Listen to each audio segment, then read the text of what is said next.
Good morning, everyone. Today we'll be presenting our last presentation. First, introductions and current situations. Let's start with a story. IT Burger Kampai in Perak is just a small store, yet it has almost 5-star reviews and hundreds of happy customers. This shows that even tiny store can succeed when they use digital tools, not just big restaurants. The digital economy is simply business powered by technology, the internet, and data. Instead of waiting for walk-ins, store can promote and sell online through platforms like GrabFood and Foodpanda, making business faster and easier. An inclusive digital economy means digital benefits reach everyone, not just big companies. Hawkers, market vendors, and student stores should also have equal chances to grow online. In Malaysia, the digital economy makes up over 23% of GDP, with internet users at about 96%, means that almost everyone is online, giving small food and beverage stores huge opportunities to expand and manage better. Most food and beverage businesses are small, like the hawker stores, burger stores, and family eateries. Some are digital with the GrabFood or QR Pay, but many still rely on the walk-ins, and this will limiting their growth. Still, going digital is not really easy. High delivery apps fees reduce their profits, and big chains are tough competitors. And with so many online options, small stores are struggle to keep their customer loyalty. Thank you. Now I'll pass the next to presenter. And now for the challenge and barriers part. First, cost barrier. Digitalization often requires upfront expenses. Hawkers may need to invest in POS systems or QR payment setup, and delivery apps like GrabFood or Foodpanda take up to 30% commission per order. Since most hawkers already work with very thin margins, this added cost may make digitalization feels more like a burden than a benefit. Second, digital literacy. Many hawkers, especially older ones, are not familiar with technology. Tasks such as updating online menus, managing digital payments, or using delivery platforms can be confusing. Instead of simplifying their work, these tools sometimes create extra stress. In fact, during COVID-19, many traditional storeholders struggle to adapt to digital solutions, showing how widespread this challenge is. Third, competition. On digital platforms, small stores are often overshadowed by large chain restaurants. Big brands already have an advantage of strong marketing, brand recognition, and logistics support, making them more visible online. This leaves small hawkers struggling to attract customers despite offering affordable and unique food. Trust and security. Many hawkers still prefer cash as they fear scams, fraud, or even payment delays when using digital systems. While Malaysia is among the top countries for QR payment adoption, many hawkers remain skeptical simply because they are not familiar or comfortable with the technology. Mindset is another issue. Hawkers often rely on daily cash flow to survive, so they view digitalization as an unnecessary expense rather than a long-term investment. In contrast, bigger F&B chains can take a longer-term perspective, seeing digital tools as a way to ensure future growth. Finally, workload and time pressure. Running a hawker store is already very demanding. Owners handle almost everything themselves, from cooking and serving to cleaning and managing supplies. Adding digital responsibility, such as updating menus or monitoring as online orders, only increase their workload. Without additional help, many see digitalization as an extra stress rather than a support. That's the end of my presentation. So now I would like to talk about the positive impact catering industry and economy. For the benefit of hawker and F&B operators, food delivery platforms like GrabFood and Foodpanda have really transformed the way of hawker and small F&B operators conduct business.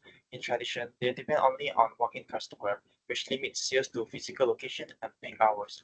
Now with digital platform, hawker can reach a wider customer base across different areas, allowing them to sell even during the off-peak hours. So the integration of e-wallets and cashless payment system not only makes the transaction faster and safer, but also build customer trust by offering a convenient and hygienic way of payment.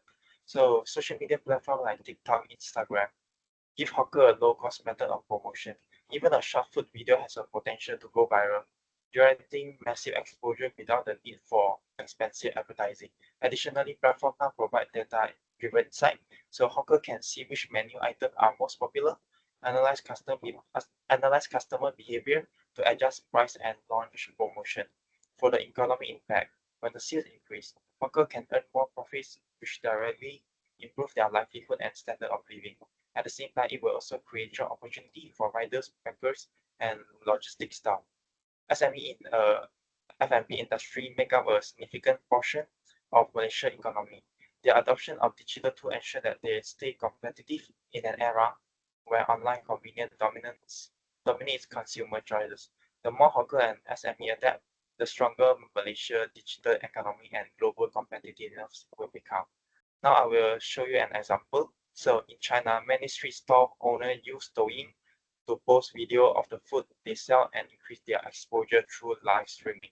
So we can also learn from this approach by enabling customers to place an order through GrabFood or Foodpanda, which further attract them to make a purchase. So that's all for my presentation. I'll pass it to the next presenter. Digital technology also brings many positive changes in Malaysia. In education, the Delima platform supports over 5 million users with free access to Google Classroom and Office 365. NGO like SOLS 24/7 also provide training and tables for rural communities. This reduces the urban-rural gaps and promotes lifelong learning for hawkers. It means that they can join workshops to learn QR payments, online menus, or social media promotion. Financial is also another impact. E-wallets like a touch and go and boost mass transaction safer and easier. And farmers in Kelantan already use QR payment. Small traders can also get quick micro loans from application. From hawker, this avoid fake cash, improve safety, and help them invest in POS system or equipment. Healthcare has also improved through the telemedical doctor on call together with the Ministry of Health, provide free online consultation during COVID-19. Families in rural Sarawak can now talk to doctor and order medicine without long travel. This reduces stress for hawkers, allowing them to care for family while still running their stores. Government ads is also more efficiency during COVID-19. Cash ads like Bantuan Prihatin Nasional was sent directly into e-wallets. In the future, digital subsidies such as cooking oil voucher could help hawkers reduce daily costs and cope with high delivery apps commission. Finally, the catering sector itself benefits from digital inclusion. Grab Malaysia runs workshops teaching hawkers how to use delivery apps and QR payment. In Penang, food courts that adopt e-wallets saw higher sales and stronger customer trust. All of these examples show that digital inclusion is not just about technology, but about breaking barriers by improving education, financial, healthcare, and government aids, while also supporting small business. Malaysia is moving towards a fairer and more inclusive digital future. That's all for my now. I will pass to the next presenter. And now that we look at the challenges, the benefit, the wider impact of digitalization, let us look forward. In the future, Malaysia catering and hawker industry will fully digitalize. Ordering through apps, QR code payments, and social media market will be the norm.